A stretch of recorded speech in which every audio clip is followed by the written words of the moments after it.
За манай улсын эмнэлгийн ачаалал ихсээд олон жилийг ардаа үдэж байна. Улсын нэгдсэн эмнэлгүүдээс авахуулаад дүүрэг аймаг сум орон нутгийн эмнэлгүүд ч гэсэн өвчтнийхөө ачааллыг дийлхэ ойлсон. За ганцхан жишээ дурдахад хаануул дүүргийн эрүүл мэндийн нэгдэлтэл гэхэд бие эмчлүүлэх гэсэн нэг өвчтөн бүхэлдэн 1 сар ойчрлож байж хэвтэх жишээтэй. Дээрээс нь эмнэлгийн байрууд газар нутгийн талбай томтой хэрнээ барилгын давхар доторх зохион байгуулалт нь хүн амын өсөлтийг дагаад өвчтний тоо ихсэж байгаа энэ үед ачааллыг улам нэмэгдүүлж байгааг эмч нар хэлж байгаа юм а. Жилд дүүргүй хүн амчин бараг 15-20 мянган нэмэгдээд байна шүү дээ. Тэр чинээгээрээ бассаад бүтэц зохион болт оронтой бол нэмэхгүй яваад байна. Тэгэхээр бол ачаал маш их байгаа.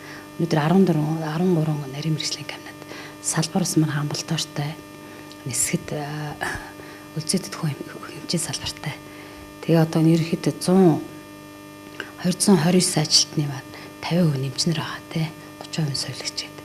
Тэгэхээр нэг эмчт оногдох ачаал бол яг бидний стандарт гэж ярих хэрэггүй болсон тий.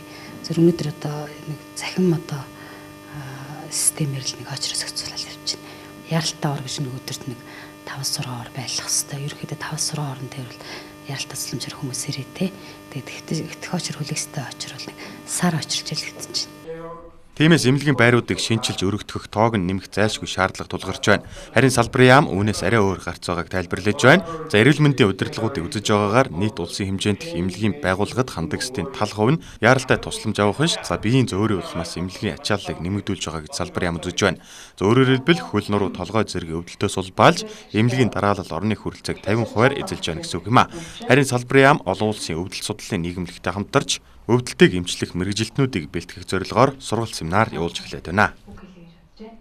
Тэгээ одоо гадаадын олон эрүүл мэндийн томоохон байгууллага эмнэлгүүдэд бол дандаа дотроо бол өвдөлтийн одоо тасагтай, өвдөлтийн клиниктэй ийм болчихжээ.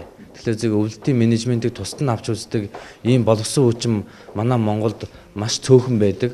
Цаашдаа бид бүхэн энэ олон зөвхөн өвдөлтөөр одоо мэргэжсэн боловсон хүчнүүдийг бэлдэх тал дээр онцгой анхаарч энэ хуралд сууж байгаа, энэ сургалтанд сууж байгаа бүх эмч нар маань цаашдаа энэ өвдөлтийн нарийн мэргэжлийн бас эмч нарыг цаашаа сургах ажлыг бол түүчээлэн явах болно гэдгийг энд хэлмээр байна.